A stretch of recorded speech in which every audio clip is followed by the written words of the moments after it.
성전 방마당은 측량하지 말라. 계시록 12장 2절. 성전 바깥마당은 측량하지 말고 그냥 두라. 이것은 이방인에게 주었은즉 그들이 거룩한 성을 42달 동안 짓밟으리라. 이것은 도저히 다시 예언자의 말을 듣지 않는 사람이니 진주를 개에게 주지 말라는 말과 같다. 오히려 이런 사람은 받아들인다는 것을 원치 않는다는 뜻이다. 다시 말하면 말세에 하나님이 청량하는 것은 완전히 인정을 받는 사람만 받아들인다는 뜻이다. 은혜 시대에는 누구든지 다 듣도록 전해서 교회를 이루었지만 말세의 초대교회는 함부로 아무에게나 그 비밀을 알려주는 것이 아니고 가장 하나님께서 인정하는 참종에게는 말세의 역사를 받도록 한다는 것이다. 이것은 흠과 티가 없는 완전한 촛대 제단을 이루기 위한 하나님의 방법이다. 다시 말하면 권세의 역사이기 때문에 은사와는 다르다. 은사는 일반적인 것이나 종말의 권세 역사는 일반적이 아니기 때문이다. 1260일 예언에 대하여 계시록 11장 3절. 내가 나의 두 증인에게 권세를 주리니 그들이 굵은 베옷을 입고 1260일을 예언하리라. 이것은 하나님께서 정하신 기간인데 사람이 알 바가 아니고 하나님께서 권세로 역사하는 기간이다. 예언에 대하여 3대 원리가 있는 것이다. 첫째, 권세 역사는 증인들에게 나리는 동시에 하나님께서 그 법을 예언의 말씀에 따라 행하는 것을 가르친 것이다. 이 기간이 되기 전에는 하나님께서 그 예언에 따라 권리를 행하는 것은 아니고 예언할 수 있는 인격을 이루기 위하여 다스리는 역사에 불과하였다. 둘째, 이 기간은 종말적인 경고의 기간이니 이것은 한 사람만 들어서 쓰는 기간이 아니고 완전한 촛대교회의 단체를 일으키는 때이다. 이때는 그 법을 완전히 시행하는 때이니만큼 그 단체의 역사를 반대하는 자는 엄중한 법에 처하는 하나님의 진노가 있다는 것이다. 셋째, 이때는 본격적으로 마귀의 권세를 짓밟고 나가는 기간이니 마귀는 완전히 그 앞에서 소멸되는 역사이니 백전백승의 권세 역사가 진행되는 기간이다. 두 증인에 대하여 11장 3절. 내가 나의 두 증인에게 권세를 주리니, 둘이라는 것은 세계적인 대표자에 대한 말이 되는 동시에 전체의 역사가 다 되는 것이다. 이것은 완전한 보증적인 역사의 뜻이다. 하나님께서 두 대표를 세운 의의는 다음과 같다. 시대적인 완전한 역사에 대하여 율법 시대에는 모세와 아론을 두었고 은혜 시대에는 베드로와 바울을 두었고 환란 시대에도 두 사람을 둔 것이다. 그러나 두 사람의 사명은 동일한 사명인데 이것은 시대적 말씀을 더 밝히 증거하는 일과 완전 역사의 완전 결합체를 이루기 위한 하나님의 뜻에서 이루어진 일이다. 감람나무 촛대에 대하여 계시록 11장 4절. 그들은 이 땅의 주 앞에 서 있는 두 감람나무와 두 촛대니, 이 감람나무라는 것은 종말의 왕권을 받는 생존 성도의 역사를 가르쳤다. 다윗 왕이 자기를 푸른 감람나무라 하는 것 같이 종말의 시온산 세계 통일 왕권 역사를 뜻한 것이다. 그러므로 누구든지 피해를 줄 자가 없다는 것은 3대 화가 오는 것이니 시온산의 새로운 왕국을 이루기 위한 목적에서 오는 화이기 때문에 종말의 왕권의 역사에 쓰여질 종들에게는 절대적인 원수의 피해가 없도록 한다는 것이다. 승리의 용사들의 결합된 촛대교회 역사라는 것은 흑암을 뚫고 나가는 완전한 끝을 맺는 기독교 종말의 역사이다. 하늘을 닫아 비우지 못한다는 것에 대하여 계시록 11장 6절. 그들이 권능을 가지고 하늘을 닫아 그 예언하는 날 동안 비가 오지 못하게 하고 이것은 모든 권세를 예언의 말씀에 따라서 하나님은 행하신다는 뜻이다. 하나님께서는 새로운 힘을 주는 담비와 같은 역사는 일반에게 내리지 않고 말씀을 통일시키기 위한 하나님의 권세 역사는 예언의 말씀에 따라서 완전히 결실하도록 역사하는 것을 뜻한 것이다. 하나님은 종말의 역사라는 것은 다림줄의 진리를 통하여 권세로 역사한다는 뜻이다. 원하는 대로 재앙이 내린다는 것에 대하여 계시록 11장 6절. 또 권능을 가지고 물을 피로 변하게 하고 아무 때든지 원하는 대로 여러 가지 재앙으로 땅을 치리로다. 하나님께서 자유로운 권세를 맡긴다는 것이다. 이것은 완전히 하늘에서 인정을 받은 종으로서 신과 같이 쓰여지되 다림줄의 권세로 싸우는 용사이니만큼 하나님께서 세계 통일의 권세를 맡겼다는 것이다. 이것은 대표자에게 주는 특권이니 완전 승리를 이루는 역사의 열매이다. 이와 같이 할 필요는 마귀의 권세가 하늘에서 땅으로 내려오는 동시에 그 환난에서 택한 종족을 구원하기 위한 하나님의 방법이다. 짐승의 세력이 증인을 죽인다는 것에 대하여 계시록 11장 8절. 그들의 시체가 큰 성길에 있으리니 그 성은 영적으로 하면 소돔이라고도 하고 애굽이라고도 하니 곧 그들의 주께서 십자가에 못 박히신 곳이라. 이것은 다음과 같은 의의가 있다. 첫째, 그리스도께서 3일 만에 부활하신 것 같이 말세의 증인도 3일 반 아무런 역사를 못하고 쓰러져 있게 되는 것인데, 이것은 완전히 짐승에게 죽었다는 것보다도 하나님의 모략적인 방법으로 짐승에게 피해를 당하지 않게 하기 위하여 권세를 걷는 동시에 죽은 시체와 같이 된다는 것이다. 둘째, 짐승에게 죽임을 당한 것 같이 되는 이유는 짐승의 세력이 그 몸에 더 피해를 주지 못하게 하는 동시에 세상의 모든 일을 짐승에게 맡겨 이 땅에 둘째 화가 오는 기간이다. 왜냐할 때 택한 자를 다 한데로 모았기 때문에 다시는 전도할 필요가 없고 세상을 버리는 뜻이 내포된 것이다. 그러므로 영적으로 소돔이라 애굽이라 하는 것이다. 모든 백성이 사흘 반 동안 시체를 목도하는 일에 대하여 계시록 11장 9절. 백성들과 족속과 방언과 나라 중에서 사람들이 그 시체를 사흘 반 동안을 보며 무덤에 장사하지 못하게 하리로다. 이것은 하나님의 역사로 그들로 하여금 그 시체를 장사하지 못하게 한 것이니, 만일 장사한다면 안 될 이유는 완전히 죽은 몸이 아니기 때문이다. 하나님께서 원수가 그 몸을 피해를 주지 못하도록 하는 데서 그들은 그 몸을 해칠 마음이 없이 보고만 있다는 것이다. 땅에 거하는 자를 괴롭게 했다는 데 대하여 계시록 11장 10절. 이 두 선지자가 땅에 사는 자들을 괴롭게 한 고로 땅에 사는 자들이 그들의 죽음을 즐거워하고 기뻐하며 서로 예물을 보내리라 하더라. 이것은 재앙으로 땅을 치기 때문에 모든 사람이 그 종으로 말미암아 큰 피해를 받았다는 것이다.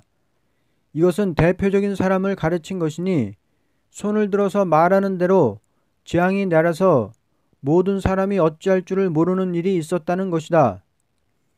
원수를 해산물같이 짓밟고 나가는 일이 있었으며 모든 원수가 무서워 떠는 상태에 있었던 것이다. 그러나 대표적인 사람을 보여준 것은 변화성도 전체에 대하여 될 일을 보여준 것이다. 1차 부활에 대한 일을 보여준 것이다. 하늘의 큰 이적에 대하여 계시록 12장 1절. 하늘에 큰 이적이 보이니 해를 옷 입은 한 여자가 있는데 그 발 아래에는 달이 있고 그 머리에는 12별의 관을 썼더라. 이것은 기독교 종말의 완전 구원을 가르친 것이니 하늘에서 정한 뜻이 이 땅에 완전히 이루어진 열매를 이적으로 이루어지되 초자연적인 신의 역사로만이 된다는 것을 보여준 것이다. 이날까지 역사라는 것은 부분적인 역사였으나 종말의 역사는 영과 육을 아울러 구원해주는 역사를 큰 이적이라 하는 것이다. 여자가 광야로 도망해야 될 일에 대하여 계시록 12장 6절. 그 여자가 광야로 도망하매 거기서 1260일 동안 그를 양육하기 위하여 하나님께서 예비하신 곳이 있더라. 이것은 하나님의 교회는 반드시 원수를 대항하지 않고 피해가야 한다는 것을 뜻한 것이다. 하나님께서 말씀을 증거하라고 할 때는 목숨을 내걸고 싸우는 자라야 하나님이 역사했고, 증거하는 역사를 마친 다음에는 피해가야만 보호한다는 것이 하나님의 말씀이다. 왜냐할 때 하나님께서 말씀을 증거할 필요 없이 역사를 거둬갔기 때문에 이때는 순종하는 마음으로 예언을 믿고 하나님의 인도를 따라 순종해서 따라가기만 하면 살 길이 있다는 것이다. 그러므로 권세 역사는 피해가지 않고 담대히 싸워가는 자에게 해당되는 것이요, 예비처의 양육은 짐승의 표를 안 받으려고 피해가는 자에게 있는 것이다. 만일 어떤 사람이 하나님의 예언을 믿지 않고 피해가지 않으면 보호할 수 없다는 것이다. 왜냐할 때 보호를 믿지 않고 순종치 않은 죄로 환난에서 죽게 되는 것이다. 마귀 참소를 이기는 일에 대하여 계시록 12장 11절. 또 우리 형제들이 어린 양의 피와 자기들이 증거하는 말씀으로써 그를 이겼으니 그들은 죽기까지 자기들의 생명을 아끼지 아니하였도다. 이것은 다음과 같은 요소가 있다. 첫째, 마귀 참소라는 것은 사명자에게 대하여 있는 것이니 사명자로서 순교적인 사상을 가진 자 외에는 마귀를 이길 수 없다. 왜냐할 때 하나님께서 마귀 참소를 허락한 것은 충성을 다하나 안 하나 하는 것을 보기 위한 방법이기 때문이다. 둘째, 하나님은 왕국 권세를 위하여 마귀를 들어쓰는 것이니 이것은 왕권의 권세를 주기 위한 시험이다. 셋째, 마귀는 얼마든지 참소할 권세를 가졌으니 왕권의 수가 찰 때까지 하나님은 마귀 참소를 허락하는 것이다. 그러므로 누구든지 자기가 해야 할 사명을 위하여 목숨을 아끼지 않는다면 하나님은 마귀 참소를 물리치도록 역사한다는 것이다. 여자의 남은 자손에 대하여 계시록 12장 17절. 용이 여자에게 분노하여 돌아가서 그 여자의 남은 자손 곧 하나님의 계명을 지키며 예수의 증거를 가진 자들과 더불어 싸우려고 바다 모래 위에 서 있더라. 이것은 예비처에 들어가지 못하고 남은 자라는 것인데 다음과 같은 이유가 있다. 이 사람들은 은혜 시대의 복음을 받고 하나님의 자녀가 되었지만 증인 권세의 역사를 따르지 않고 그 단체를 등한히 알고 자기 개인적인 사적 행동에서 숨어있던 자들이다. 예비처에 들어가지 못하고 남은 자가 되었다. 왜냐하면 권세 역사에 순종치 않은 까닭으로 환난에 떨어지게 된 것이니 붉은 짐승의 사상을 지지하지는 않지만 협상주에 가담하지 않고 권세 역사에 따르지도 않고 자기는 신앙을 지킨다는 생각에서 남은 자들이다. 그러므로 환난의 보호를 받는 일에 들지 못하고 무서운 박해와 환난에 떨어지게 되는 것이다. 머리가 상하여 죽게 된 것 같은 상처가 나은 것에 대하여 계시록 13장 3절. 그의 머리 하나가 상하여 죽게 된 것 같더니 그 죽게 되었던 상처가 나음에 온 땅이 놀랍게 여겨 짐승을 따르고, 이것은 인간 육으로 볼 때 비참한 상처를 받았다는 것을 가르쳤다. 왜냐할 때 머리가 상한 것은 비참 중에서도 비참이라는 것이다. 다시 말하면 그 나라의 모든 주권이 박탈을 당한 것을 가르쳤다. 나았다는 것은 주권이 다시 회복되되 세계를 침투할 수 있는 주권으로 회복된 것을 가르쳤다. 인간의 힘으로는 도저히 막을 수 없는 주권이 되었다. 왜냐하면 마귀 권세가 정권으로 역사하기 때문이다. 이 권세라는 것은 마귀의 종말에 허락받은 권세를 말한 것이다. 인간의 힘으로는 도저히 그 권세를 당할 수 없다는 것을 말한 것이다. 하나님을 회방하는 일에 대하여 계시록 13장 6절 짐승이 입을 벌려 하나님을 향하여 비방하되 그의 이름과 그의 장막 곧 하늘에 사는 자들을 비방하더라. 이것은 하나님께서 그 권세를 허락하되 진리를 대적하고 성전을 없이하는 행동을 가지고 나온다는 것이다. 이때는 세상을 마귀에게 맡겨서 재앙을 내리는 때이니 성도의 권세는 걷어가고 마귀의 세력이 예비처 밖을 통치하도록 맡기는 것을 말한 것이다. 다른 짐승에 대하여 계시록 13장 11절 내가 보매 또 다른 짐승이 땅에서 올라오니 어린 양같이 두 뿔이 있고 용처럼 말을 하더라. 이것은 다른 방침을 쓰고 나오는 행동을 한다는 것이다. 세상적 권세를 쓰지 않고 종교적인 색채를 띠고 미혹적인 방법을 쓰는 것을 가르친 것이다. 그 목적은 어떻게 하든지 세계 통일을 목적하되 짐승의 정권 아래 굴복하도록끔 하는 술책을 가지고 나오는 것이다. 이것은 무력전이 아니고 사상전의 큰 세력을 가지고 종교를 침투하는 것이다. 우상을 만드는 일에 대하여 계시록 13장 14절 짐승 앞에서 받은 바 이적을 행함으로 땅에 거하는 자들을 미혹하며 땅에 거하는 자들에게 이르기를 칼에 상하였다가 살아난 짐승을 위하여 우상을 만들라 하더라. 이것은 하나님 대신으로 숭배하도록 만들어 놓는 것이니 하나님의 진리를 배반하고 짐승의 사상과 그 세력을 숭배하게 만드는 일을 가르친 것이다. 세밀히 말하자면 세계가 평화롭게 살 수 있는 일은 이 짐승에게 있다는 것을 일반이 인정하도록끔 만드는 방침을 말한 것이다. 우상에게 생기를 준다는 일에 대하여 계시록 13장 15절 그가 권세를 받아 그 짐승의 우상에게 생기를 주어 그 짐승의 우상으로 말하게 하고 또 짐승의 우상에게 경배하지 아니하는 자는 몇이든지 다 죽이게 하더라. 이것은 마귀의 세력으로서 짐승의 사상과 정치를 신과 같이 숭배하게끔 만드는 마귀의 역사이다.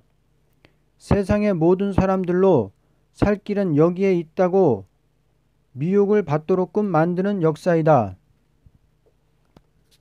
손과 이마에 표를 받는 일에 대하여 계시록 13장 16절 그가 모든 자 작은 자나 큰 자나 부자나 가난한 자나 자유인이나 종들에게 그 오른손이나 이마에 표를 받게 하고 이것은 누구든지 다 그 앞에 굴복하게 만드는 것이니 손으로 하는 일이나 머리로 생각하는 일이나 다 거기에 쏠리도록끔 미혹을 시키는 것이다.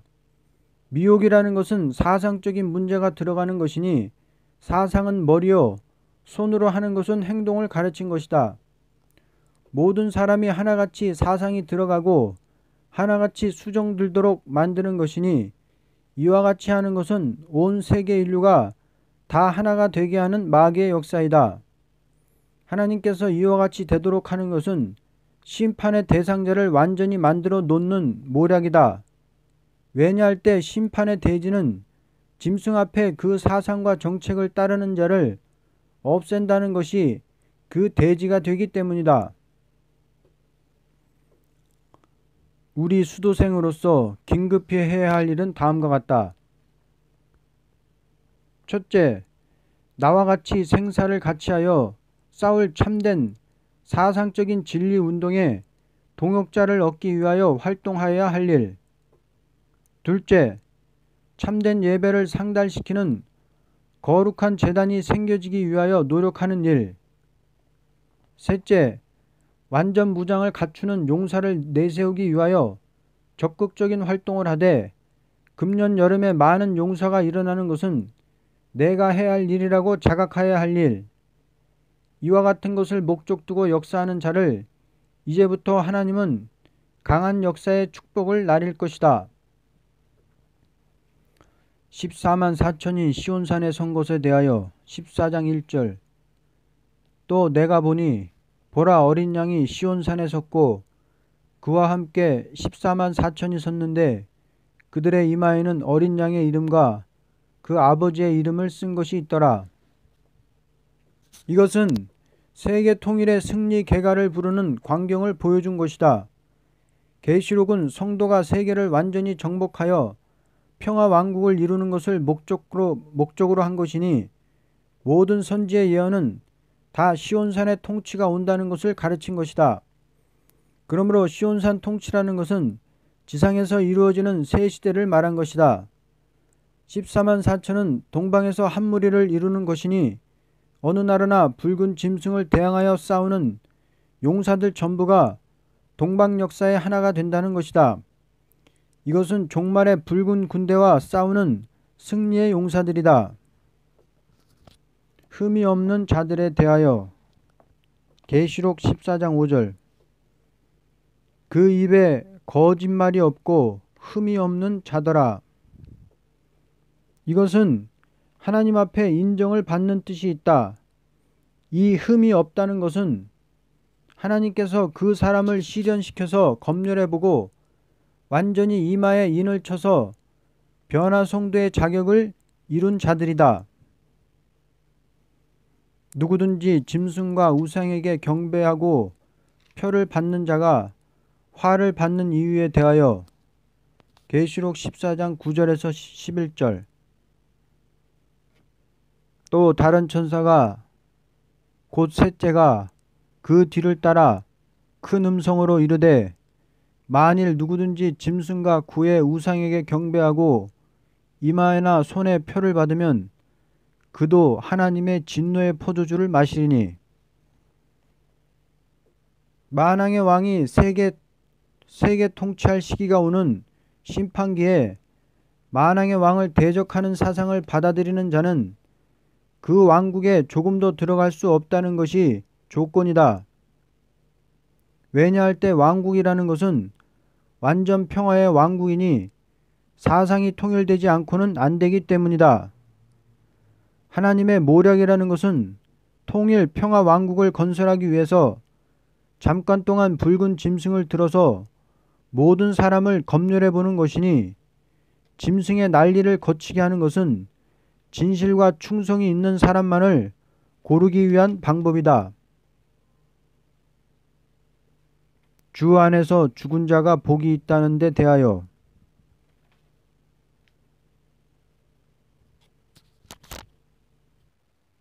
계시록 14장 13절. 또 내가 들으니 하늘에서 음성이 나서 이르되 기록하라, 지금 이후로 주 안에서 죽는 자들은 복이 있도다 하시매 성령이 이르시되 그러하다. 그들이 수고를 그치고 쉬리니 이는 그들의 행한 일이 따름이라 하시더라. 이것은 완전히 성도의 억울한 핏값을 갚아주는 심판이 있으므로 주 안에서 충성을 다하다가 죽은 종들은 다 함께 왕국의 축복을 누린다는 것이다. 왜냐하면 모든 순교자의 영들이 이날까지 호소하던 호소가 다 이루어졌으므로 그들이 평화로운 왕국의 복을 누릴 것을 말함이다. 주의 백성이 바닷가에서 하나님을 찬송한 일에 대하여 계시록 15장 3절. 하나님이 하나님의 종 모세의 노래 어린 양의 노래를 불러 이르되 주 하나님 곧 전능하신 이시여 하시는 일이 크고 놀라우시도다. 만국의 왕이시여 주의 길이 의롭고 참되시도다. 이것은 구원을 찬송한 노래이다.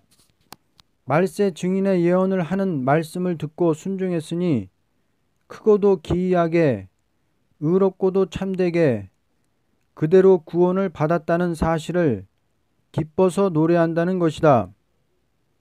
하나님은 심판을 나리되 예언대로 나리고 보호를 하되 예언대로 보호를 하는 것이니 예언의 말씀을 믿고 거짓 선지자에게 미혹을 받지 않는 자는 재앙의 날에 남은 백성으로서 하나님을 영화롭게 하며 새 시대로 들어간다는 것이다.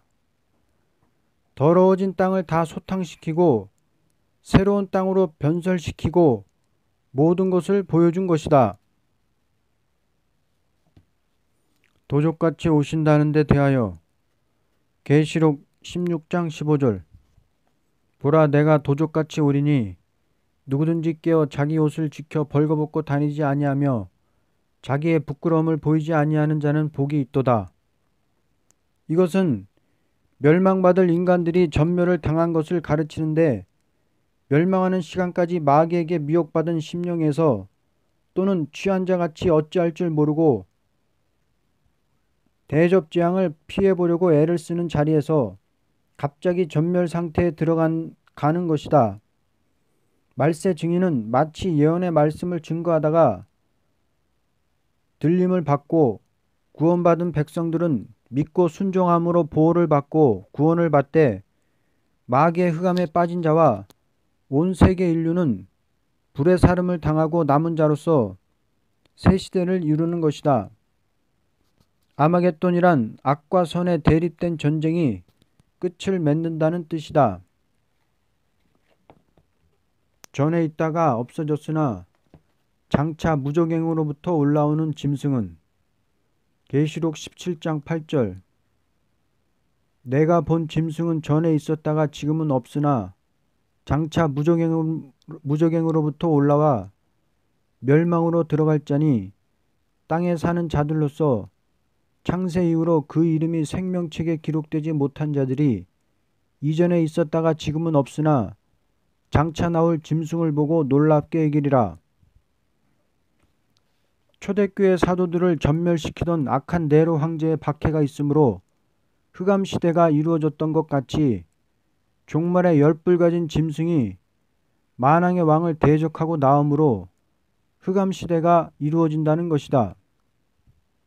네로 황제 박해는 알파적이라면 종말에 나오는 열불 짐승은 오메가라는 것이다. 짐승이 어린 양과 더불어 싸운다는 것에 대하여 계시록 17장 14절 그들이 어린 양과 더불어 싸우려니와 어린 양은 만주의 주시오 만왕의 왕이심으로 그들을 이기실 터이요 또 그와 함께 있는 자들 곧 부르심을 받고 택하심을 받은 진실한 자들도 이기리로다. 이것은 다음과 같이 세 가지로 볼 수 있다. 첫째, 그리스도의 사상을 없애자는 목적. 둘째, 그 진리를 변경시키려는 정책이다. 셋째, 그리스도의 권세를 대적하고 자기의 정권으로 통일하려는 것을 뜻했다. 짐승이 음료를 많게 한다는 것에 대하여 계시록 17장 16절에서 17절 내가 본 바 이 열불과 짐승은 음료를 미워하여 망하게 하고 벌거벗게 하고 그의 살을 먹고 불로 아주 사르리라. 이것은 음료라는 것은 짐승의 정권에게 이용을 당하고 있는 부패한 교회이다. 부패한 교회를 이용하여 자기의 세계 통일 야욕을 채우려고 했지만 도적같이 오는 만왕의 왕의 심판이 올 때 그 짐승은 발악적인 행동으로 자기의 기대가 어긋난 것을 알고 음료적인 세상에 불을 떨어뜨리는 일을 한다는 것이다. 왜냐하면 전 세계 인류를 전멸시키자는 그 마음을 하나님께서 주기 때문이다. 예수의 증거는 대언의 영이라는 데 대하여 계시록 19장 10절 내가 그 발 앞에 엎드려 경배하려 하니 그가 나에게 말하기를 나는 너와 및 예수의 증언을 받은 내 형제들과 같이 된 종이니 삼가 그리하지 말고 오직 하나님께 경배하라. 예수의 증언은 예언의 영이라 하더라. 이것은 그리스도를 통하여 되는 일은 성경의 글자 그대로 이루어지는 일이니 신의 역사는 전부가 성경에 있는 말씀과 대언 증거의 역사라는 것이다. 나머지 죽은 자라고 하는 것에 대하여 계시록 20장 5절 그 나머지 죽은 자들이 그 천년이 차기까지 살지 못하더라. 이것은 구원을 받은 자라도 순교적인 생활을 하지 않는 자들은 1차 부활에 참여하지 못하는 것은 1차 부활은 왕권 가진 자들만 참여하기 때문이다. 하나님께서 마귀로 시험하는 이유에 대하여 계시록 20장 7절에서 8절 천년이 참에 사탄이 그 옥에서 놓여 나와서 땅의 사방 백성 곧 곡과 마곡을 미혹하고 하나님은 참된 진리를 가지신 신이시니 참된 진리라는 것은 마귀를 사용하는 것을 통하여 진리의 효과를 발휘하는 것이다.